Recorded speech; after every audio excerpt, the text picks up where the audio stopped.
Hello, everyone. Thanks for tuning in once again to the Queen Ahmadiyyah Shakur TV show. I'm your host, Queen Ahmadiyyah Shakur. And as you're coming in, please feel free to go ahead and subscribe to the channel if you haven't done so already. Be sure to click the notification bell and click the word all so that you're notified each time the Queen Goddess goes live. You can find me on Instagram at Queen Ahmadiyyah Shakur. And you can also follow the Queen Ahmadiyyah Shakur fan page. And you can find me on Twitter at thegoddess27. Now listen to this. Nebraska dad allegedly threw a crying infant into a wall while he was trying to play video games and drink shots with his virtual friends online. Now, this is absolutely so egregious. This man was so desperate to drink and play a video game that he literally almost killed his child. And then to make matters worse, the mother didn't bother to do anything for days. So the 23-year-old father in Nebraska and his 24-year-old wife were both arrested after police said the man threw the 8-month-old daughter against a wall and fractured her skull as the mother just sat there watching and doing nothing for several days. Theodorhurt and dakotavick were both taken into custody and charged with 1 count each of felony child abuse. Now, according to the report, Hurt and Vick on November the 22nd of 2021 brought their daughter to the Children's Hospital and Medical Center in Omaha because the child's head was abnormally swollen. Now, medical personnel performed a CAT scan, which reportedly showed that the infant had sustained a skull fracture and significant swelling on the right side of her head. Making the prognosis even more dire, the child's fractured skull was causing the malformation of her head. A probable cause affidavit was filed by the Omaha Police Department shortly after this. Now, the couple reportedly told the hospital staff that their daughter was injured after she'd fallen off the couch at their home two times in days prior. Due to the suspicious nature of the infant's injuries, hospital personnel notified the police. The officers responded to the scene and interviewed Hurt and Vick, who said that her daughter on November the 19th had rolled off of her couch at approximately 4:15 p.m. and then again at approximately 6 p.m. First of all, that's obvious that she's lying, because here's the thing. You mean to tell me the child rolled off the couch twice in the same day, just 2 hours apart? Okay, so when she fell off the first time at supposedly approximately 4:15 p.m., you didn't think to put her somewhere or to be more careful and cautious of her so that this would never happen again? So she fell off again at 6 p.m.? I mean, the lies. And here's the thing, she's lying also because who knows the exact time that the child fell off? Who knows the exact time that the child fell off the couch, if that was even true, which of course we know it isn't. But how would she know specifically that it was 4:15 and then approximately 6 p.m. when the child fell off the second time? And then she did admit that she waited 2 days later to bring the child in because she admitted that it was done on November the 19th. And of course, they didn't show up at the hospital until November the 22nd. So she admitted that it was days prior that this happened. This is all so crazy. These people are sick. Absolutely don't need children.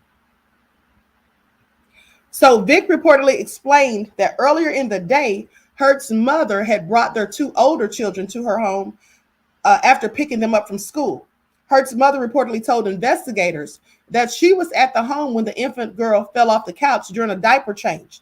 That story, along with most of what Hurt and Vick told doctors and police, was allegedly false. So even the grandmother was lying. Even she was adding her input and just helping these two with this narrative. Investigators interviewed Hurt and Vick for a second time on November the 23rd.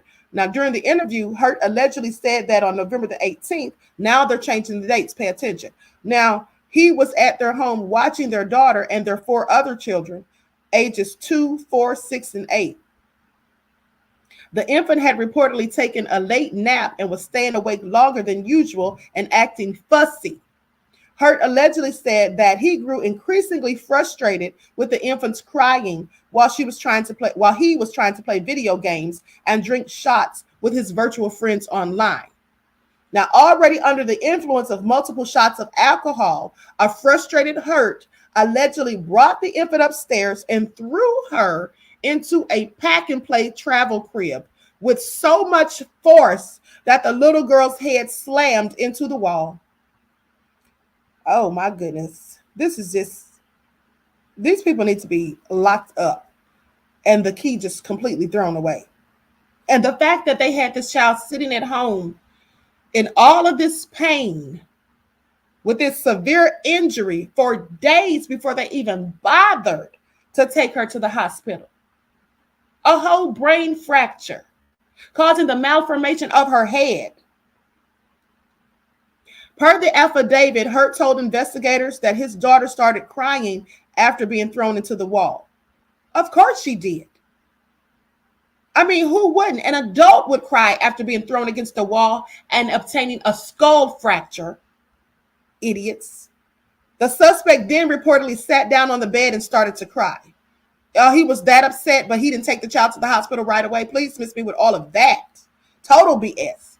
Now, during Vic's second interview, she reportedly told police that she saw Hurt throw the baby and was upset at how he handled the girl, but didn't see the girl strike the wall. So he picked your baby up, he threw it, and you didn't see the child hit the wall? So what did you do after you saw him sling her as if she was a pebble or something? I'm just wondering. Hurt and Vic were later arrested over the infant's injuries. A state judge set Hurt's bond at $82,500, while Vic's was set at $25,000. They both should have had $150,000 bonds, as far as I'm concerned. They both should have had the same and be charged equally because they're both just as guilty. How did she sit there, know he did this, and then she also sat there and waited and let that child sit there and suffer? I mean, can you imagine being sitting at home with a whole fractured skull and nobody's trying to do anything to help you, and all the while your head continuously swelling? Oh my God, this is just so sickening. Now, in addition to the child abuse charge, Hurt is also facing one count of misdemeanor caretaker neglect. The latter allegation stems from Hurt allegedly hitting their oldest child in the head multiple times. What kind of Neanderthal is this? Leaving visible bruises and forcing her to stay at home from school for over a week. Somebody please take these children from these thugs. Hurt has pleaded not guilty to the charges. As of Sunday evening, Vic had not yet entered a plea. All 5 of Hurt and Vic's children were removed from the home and are currently in the custody of Child Protective Services. This is also sad. I mean, what kind of sick people do this? Look at them. Look at them. They look like 2 meth heads. They don't even need or deserve children ever under any stretch of anyone's imagination. And then beating the other child in the head multiple times, so much so that the child had to stay home from school for days, probably because all the bruises, the swelling, and all of that. Oh my God, I absolutely cannot.